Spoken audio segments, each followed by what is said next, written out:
on va faire le cours, hein. D'accord?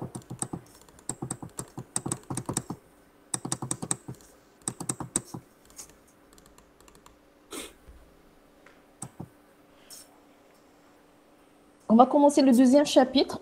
Ça va être les complexes. Alors après, je vais vous envoyer bien sûr le fichier PDF. Alors les complexes, donc si vous vous rappelez, on a fait les complexes. Qu'est-ce qu'on a dit sur le complexe? Donc on a étudié les complexes à l'état solide, d'accord? Le S1, on s'est intéressé à l'étude des complexes à l'état solide, c'est-à-dire on s'est intéressé à la géométrie, à l'hybridation, on a étudié la théorie du champ cristallin, etc. Là, ça va être, c'est toujours c'est les complexes, c'est toujours les mêmes, c'est-à-dire la même définition et tout, mais on va s'intéresser à beaucoup plus à étudier le complexe en solution, d'accord? C'est-à-dire à l'état aqueux. On va étudier la stabilité d'un complexe dans un milieu aqueux, d'accord? Et on va s'intéresser au calcul comment on appelle ça, des concentrations des différentes espèces, d'accord? Donc, je partage donc le fichier rapidement, je note.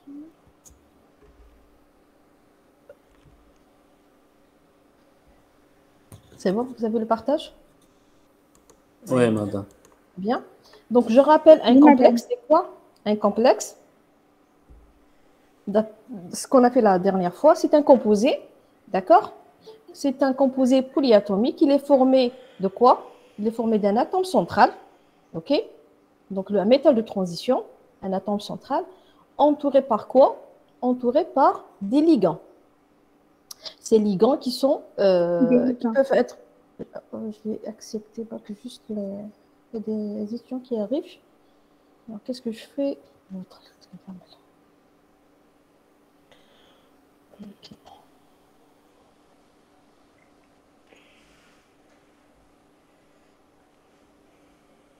Accepter, voilà. Vous avez toujours le partage, hein? D'accord? C'est bon? Oui, oui, Oui, madame. madame. Donc, je rappelle, un complexe, c'est un métal central, c'est un métal de transition, entouré par quoi? Entouré Des par ligands. des ligands. Le nombre des ligands, on a dit, il peut aller jusqu'à 6, d'accord, selon la géométrie. Donc, c'est le même principe. Vous avez des ligands, vous avez soit une géométrie linéaire, donc 2, soit vous avez 4, vous avez soit tétraédrique ou la carré plan, soit vous avez le 6, d'accord, donc c'est l'octaédrique. Et ces ligands qui peuvent être, c'est des donneurs, donc qui peuvent être, on a dit qu'ils peuvent être neutres, ils peuvent être chargés négativement comme ils peuvent être chargés positivement. Le principe est le même. La nomenclature est la même. D'accord? Donc, un complexe, c'est un métal central, un ion métallique. Bien sûr, c'est des métaux de transition. Hein. D'accord? Quand on parle des complexes, on parle des métaux de transition. Ce n'est pas les métaux alcalins, ce n'est pas les métaux alcalinotéreux, c'est les éléments du bloc D.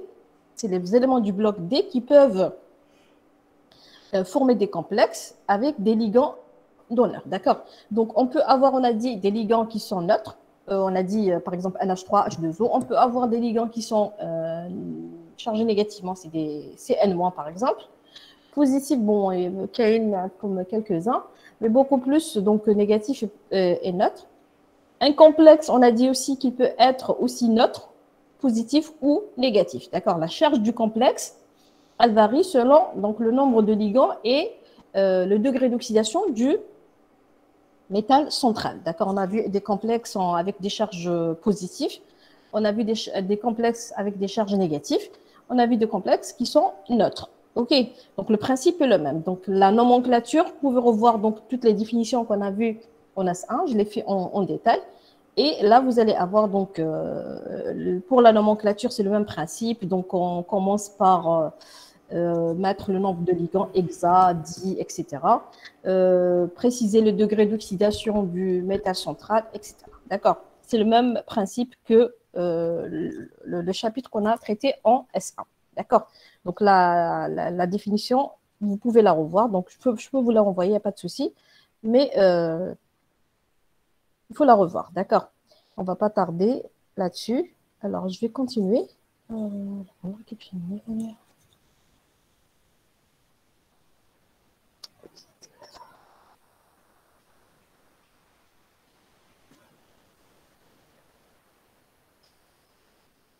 m'entendez? Vous êtes toujours là? Oui, Oui, madame. madame. Oui, madame. Attendez, je vais voir comment va que vous avez le fichier. Là.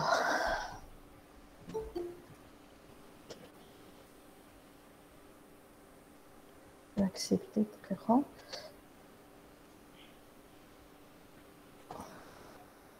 Voilà. Je reprends donc la présentation. Donc, voilà. Donc un complexe est un corps qui en solution aqueuse. Donc là, on va s'intéresser donc au complexe en solution aqueuse. Qu'est-ce qui va en solution aqueuse? On peut avoir des particules. Alors, un exemple très simple, je repris, c'est le complexe Ag+, plus 2NH3 qui vous donne AgNH3 de plus.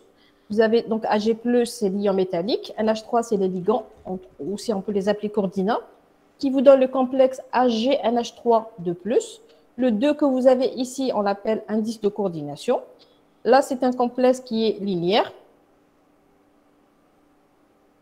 On peut avoir des complexes linéaires, octaédriques, tétraédriques, carré plan, etc.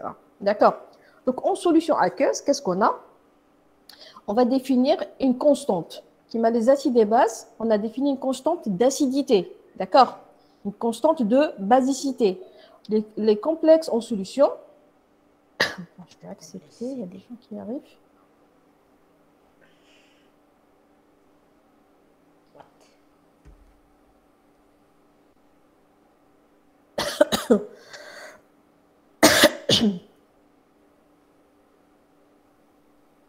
D'accord? Alors, donc, je reprends. Je disais, donc, on va s'intéresser à étudier les complexes en solution, donc définir une constante pour ce complexe. D'accord? Donc, si je considère l'équilibre suivant, vous avez un métal, enfin en général, hein, donc vous avez un métal central plus N ligand, N qui peut être 2, 3, 4, 5, 6. Je vais avoir la formation du complexe. Donc, vous avez soit le sens 1, soit le sens 2. D'accord? Dans quel cas on considère le sens 1 et dans quel cas on considère le sens 2. D'accord? Ça, on va le voir. Donc, vous avez donc toute réaction de complexation en milieu aqueux, elle est définie par une... Vous arrivez à voir le partage? Oui, madame. Madame, il y a plus de partage maintenant. Ah, ok, je vais le reprendre. J'arrive pas à... Bon, moi j'ai le partage, mais j'arrive pas à le... Madame, vous pouvez accepter les autres. Est-ce que le problème, quand j'accepte les autres, le partage en est رحلي. C'est ça le problème. مادام سي جوست تولي للفيشي يولي البارطاج. ايه هذاك لازم نخرج ونعاود نولي. وي. obligé. Parce que يروح لي الفيشي. يروح للبارطاج. Ok, je vais prendre le partage.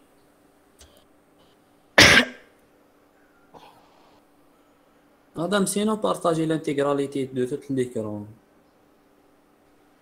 بعد Donc le partage راح يبقى même حنا نشوفو كي تاكسبتي تو مي نورمالمون ما يروحش ما يكونش بروبليم تاع اقول لك كيفاش ندير. je vais qu'est-ce que je vais faire? في l'écran en bas il y a partagé présenter l'intégralité de votre écran et une fenêtre et un onglet. Partagez l'intégralité de votre écran direct le tout كلش. ما جاني والو ما كاش بارطاج. j'ai pas la main pour partager. في les icônes en bas madame. واش جاكم؟ C'est bon, comme ça vous avez partagé tout l'écran de votre ordinateur. Hein? Et comme ça, normalement, madame, tu رحم le fichier l'autre directement. ما Normalement, عنديش ما j'ai rien là, j'ai rien. راني نشوف فيكم برك. j'ai pas le fichier. انا j'ai pas le fichier. mais maintenant, madame, راح direct le fichier هكا.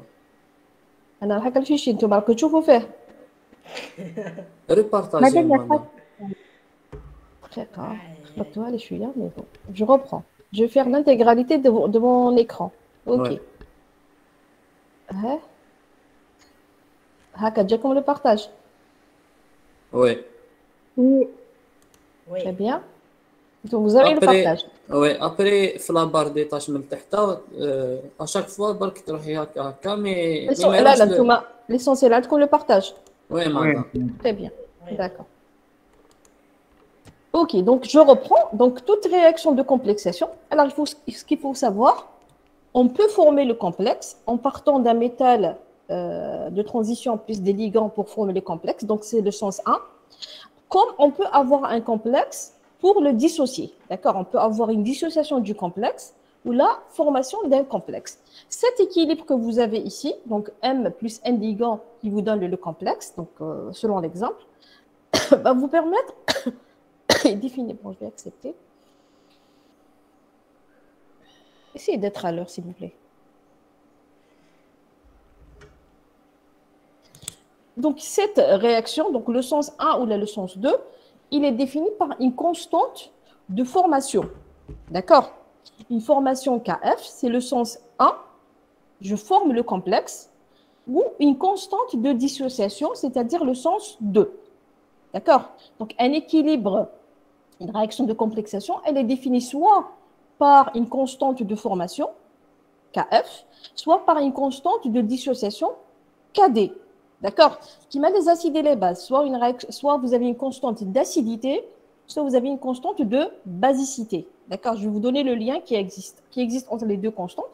Donc, soit je forme le complexe, soit je dissocie le complexe. Si je forme le complexe, je peux parler de KF. C'est une constante de formation. Si je dissocie le complexe, c'est-à-dire je le détruis en quelque sorte, je parle d'une constante de dissociation.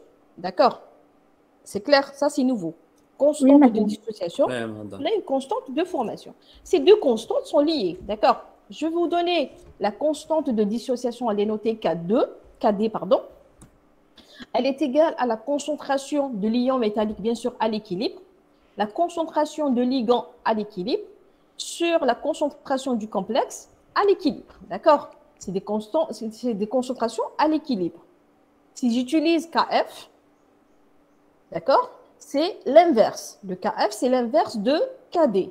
Donc, c'est la concentration du complexe sur la concentration des ligands fois la concentration de l'ion métallique. D'accord?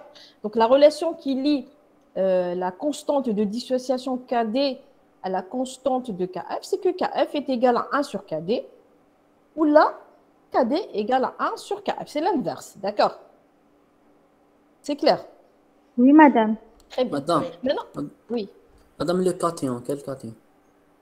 L'ion métallique. L'ion métallique. Mais ils peuvent être un anion, non? Il peut être quoi? Anion, anion. Non, non, non. C'est le métal de transition. Ils sont Eh oui, généralement opposés. ouais, D'accord? C'est Hadar. d'accord. D'accord? C'est le métal, le ligand, le complexe. D'accord? Donc, D'accord. si vous considérez la constante de dissociation, donc c'est la concentration du métal, métaux de transition, par la concentration de ligand, bien sûr à la puissance 1, si vous avez 2, donc ça va être L au carré, sur la concentration du complexe à l'équilibre. D'accord? Si je considère le KF, ça va être l'inverse. D'accord? La relation qui lie le KF et KD, c'est que KF est égal à 1 sur KD, ou là, KD est égal à 1 sur KF. Alors, ces deux constantes sont inverses. Quand je parle d'une formation, si je parle d'une formation de complexe. Vous allez comprendre. Ça doit faire le plus compliqué, c'est ça. Quand est-ce que je dirais que le complexe est stable? Dans quel cas je dirais que le complexe est stable? Vous avez KD, dissociation, et KF, formation. Soit vous raisonnez sur le KF, soit vous raisonnez sur le KD. Dans quel cas je dirais que le complexe est stable? C'est lorsque sa constante de formation est élevée. D'accord? Oui, madame. On ne peut pas dissocier facilement le complexe. Très bien. Donc, si la constante de formation est élevée, sa constante de dissociation, elle sera comment? Faible. Ben, Elle sera faible parce qu'un comme KF est égal à 1 sur KD. D'accord? Donc, un complexe est considéré comme étant stable lorsque sa constante de formation est très élevée. D'accord? Ou là, si je raisonne sur son KD, pourquoi je vous dis ça? Généralement, bon, c'est vrai que généralement, on travaille avec les KD, mais vous pouvez trouver des ouvrages où vous avez des KF. D'accord? Donc, KF, il faut savoir que lorsque KF, la constante de formation est très élevée, ça veut dire que votre complexe est très stable. D'accord? Contrairement, sa constante de dissociation, elle est très faible. Donc, soit vous raisonnez sur le KF, soit vous raisonnez sur le KD. Lorsque KF est grand, KD est petit. Lorsque KF est grand, le complexe est stable. Ça veut dire que KD est petit, le complexe est stable. D'accord? Est-ce que c'est clair? Formation, madame. dissociation. madame. Vous avez donc une relation, une relation, c'est que KD, c'est l'inverse de KF.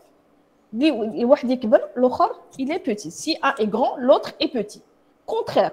Si j'ai un KF petit, d'accord?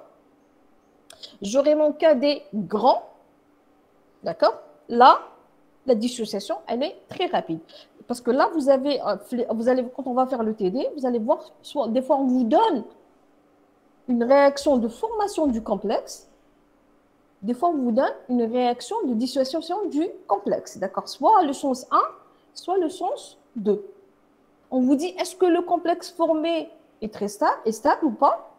Ou là, est-ce que la réaction de dissociation est totale, d'accord? Ça va vous permettre de faire le calcul des concentrations. Parce qu'on va faire je vais traiter des exemples. Madame, Oui, je vous écoute. sigma c'est quoi? شنو؟ Sigma. ولا كتشوف sigma. Le complexe. Complexe هذا complexe. moi فين نديرو؟ Ah, d'accord. Madame. D'accord.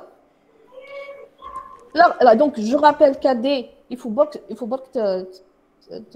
se rappeler de la formule du KD, d'accord? Je suis dans la KD, le KF, ça va être l'inverse. Ok. Madame. Oui. Cette relation, Oui, je vous écoute. cette relation entre KF et KD, elle est juste quand on a un seul, genre, elle est appliquée pour un seul complexe. Pour Le même complexe. Elle est appliquée pour le Non, même quel que soit complexe. le complexe. C'est comme les acides et les bases, c'est le même couple. D'accord? Non, mais Quand on vous peut avez pas le dire même couple, KA fois KB égale AKE. Bien sûr, il faut que ça soit le même complexe, bien sûr. Chaque complexe a sa constante de dissociation et sa constante de formation.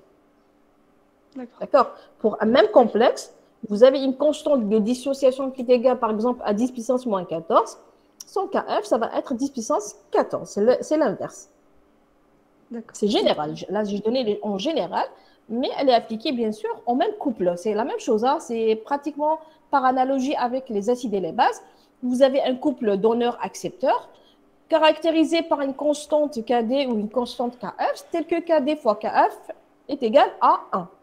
D'accord? Donc, soit vous raisonnez sur le KD, soit vous raisonnez sur le KF, selon les données. OK? On définit le PKD. C'est quoi le PKD? C'est moins log de KD. Et on définit aussi le PKF est égal moins log de KF. D'accord? Oui, madame. Alors, donc, bon, vous avez l'habitude. On va raisonner. Moi, je vous conseille, hein, prenez une seule constante. Raisonnez soit le KD, soit le KF.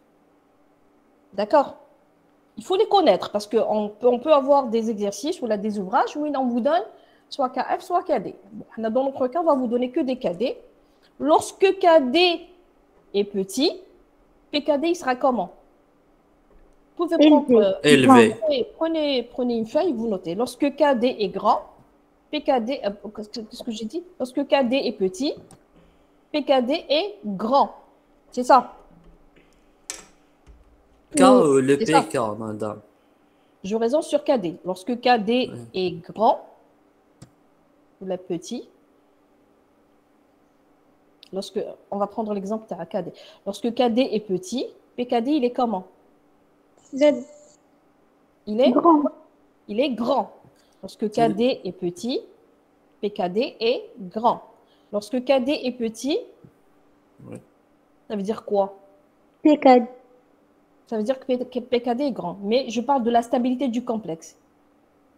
Lorsque Il n'est pas KD est stable. petit, sa dissociation, elle est comment? Elle est facile. C'est un- Elle est facile. Non, KD est très petit. Elle n'est pas facile. La dissociation est très, Très- très faible. Ouais. D'accord? Je reprends. Lorsque KD est petit, Et- KD, c'est une constante de dissociation. D'accord? Si la constante de dissociation est faible, ça veut dire que la dissociation est aussi faible. D'accord? Le complexe, vous pouvez écrire, prenez une feuille, vous écrivez. Donc, le complexe se dissocie faiblement. D'accord? Le complexe se dissocie faiblement. Si le complexe se dissocie faiblement, ça veut dire qu'il est stable. D'accord? Donc, lorsque KD est petit, je reprends, lorsque KD est petit, PKD est grand. Lorsque KD est petit, je vais vous donner quelques exemples, PKD sera grand. Lorsque KD est petit, PKD est grand, le complexe se dissocie faiblement. Si le complexe se dissocie faiblement, ça veut dire qu'il est, Instable. stable. C'est-à-dire qu'il se forme facilement. D'accord?